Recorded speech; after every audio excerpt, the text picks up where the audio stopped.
रखेंगे, मैं चाहूँगा ये सवाल डीजी साई से भी पूछ लीजिए। मैं पक्का पूछूंगा। मैंने कहा जब 4 ही खिलाड़ी रहेंगे तो जो नेशनल के मेडलिस्ट हैं उनका नाम रहेगा।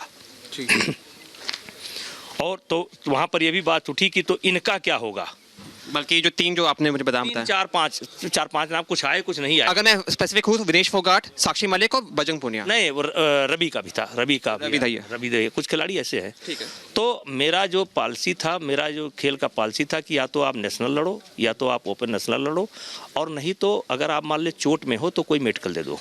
आपको मेरी पूरी बात मेडिकल ले दो, मेडिकल। तो ना तो ये नेशनल लड़े, ना ये ओपन नेशनल लड़े, और ना इन्होंने कोई मेडिकल दिया कि मेरे जो चोट है। एक फॉर्मेलिटी है कि अगर आप छुट्टी पर जाना चाहते हैं, कोई बात है, आप तबीयत नहीं ठीक है, मेडिकल दे दो। तो इसी बात पर यह हुआ कि इनका नाम कैसे पड़ेगा। तो हमने कहा नियम से तो इनका नाम नहीं पड़ सकता, लेकिन ये सब खिलाड़ी टॉप के हैं।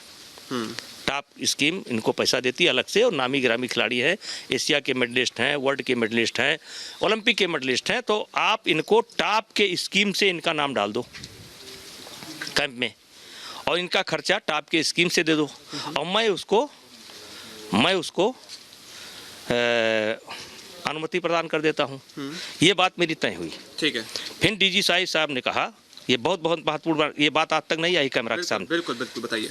फिर डीजी साहब ने कहा कि एक बार मैं खिलाड़ियों से बात कर लूं। ये तय हो गया कि इनके नाम, हाँ, डीजी साहब ने आपसे इन्होंने बोला ये जो 3 खिलाड़ी जिनका आपने 3 नहीं 6-7 होंगे। हाँ। इस बात को ध्यान दीजिए, आपके माध्यम से पूरा देश इस बात को सुन रहा है, सब सुन रहा है, बताइए। हमने कहा इन खिलाड़ियों की नाम टॉप स्कीम से डाल दीजिए और एक प्रपोजल मुझको दे दीजिए, और फेडरेशन के नाते मैं उस प्रपोजल को एक्सेप्ट कर लूँगा कि कोई दिक्कत नहीं है। मैं अनापत्ति प्रमाण दे दूँगा कि कोई दिक्कत नहीं है। बिल्कुल। फिर डीजी साहब ने कहा कि एक बार मैं इन खिलाड़ियों से बात कर लूँ। ये कब की बात है? 16 जनवरी। बिल्कुल। 16 जनवरी, समय 4 बजे। बिल्कुल। समय 4 बजे। ठीक है। कहा कि मैं बात कर लूं। हमने कहा वैसे तो अब कोई बात की जरूरत रह नहीं गई, इनका नाम कैंप में आ जाएगा। तो उन्होंने कहा नहीं, एक बार बात कर ले। हमने कहा बात कर लीजिए। मैं अपने घर चला आया। 18 जनवरी से धरना प्रारंभ हो गया। आप कहना चाहते हैं कि दबाव बनाना चाहते थे आप में और डीजी साहब पर कि क्योंकि इनको बस मेरी बात पूरी हो गई। 18 जनवरी को ये धरने पर बैठ गए। 18 जनवरी को ये धरने पर बैठ गए। अब आगे सवाल करिए। तो इतना मुझे बताइए कि ये जो अब ये आरोप लग रहे हैं आप में कि आपके और आपके कुछ ऐसे जो समर्थक थे उन्होंने इन सेक्सुअली एक्सप्लॉइट किया। में बोलिए, बहुत आ चुका है। नहीं तो मैं वही बोल रहा हूँ, ये संगीन आरोप है सर, इसलिए मैं आपसे पूछ रहा हूँ। और क्योंकि ये सुप्रीम कोर्ट में गए तो थोड़ा इनमें भी तथ्य होगा, इनमें भी थोड़ी सच्चाई होगी। सुनो, तो जब सुप्रीम कोर्ट ये चले गए और सुप्रीम कोर्ट के निर्देशानुसार या दिल्ली पुलिस के निर्देशानुसार जब केस कायम हो गया, FIR लिख गई, तो जांच की प्रतीक्षा करनी चाहिए कि नहीं करनी चाहिए? बिल्कुल करनी चाहिए। ठीक, बिल्कुल। तो उसके पहले मेरा क्या रोल है? एक और चीज़ मैं आपसे पूछना चाहता हूँ सर, आप कितने साल से महासंघ के अध्यक्ष रहे हैं? 11 साल। 11 साल से।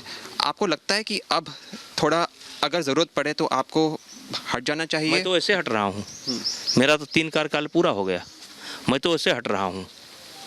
लेकिन इनको फेडरेशन से मतलब नहीं है, अध्यक्ष से मतलब नहीं है, इनका निशाना कुछ और है।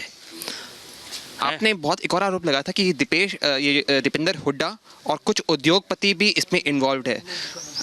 मैं ये तो नहीं पूछूंगा आपसे कि मतलब वो उद्योगपति अगर आप बताना चाहेंगे तो आप प्लीज बता सकते हैं, लेकिन मुझे बताइए। उद्योग नहीं बता रहे हैं, लेकिन जनता बता रही है। हम नहीं बता रहे हैं, लेकिन जनता बता रही है। ये 50-50 लाख रुपए के वकील, कपिल सिब्बल साहब की फीस 50 लाख रुपए है। 3 हेयरिंग पर खड़े हो चुके हैं, 9 वकील उनके साथ खड़े होते हैं। तो इसमें उद्योगपति शामिल है। मैं अपने बात पर कायम हूं। और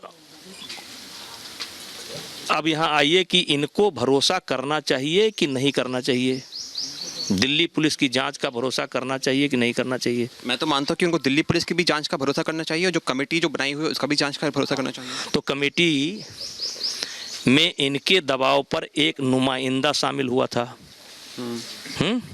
और जिनको इन्होंने शामिल कराया था कमेटी में दबाव बना करके कि हमारा एक व्यक्ति होना चाहिए, वो नियमतः नहीं हो सकता था, क्योंकि धरना का परमिशन उसी व्यक्ति ने लिया था, उसी ने लिया था। फिर भी कमेटी में उसका नाम पड़ा, मैंने कोई विरोध नहीं किया। और फिर उस कमेटी के जांच का इंतजार करना चाहिए था कि नहीं करना चाहिए था? जांच का इंतजार किए बिना धरने पे चले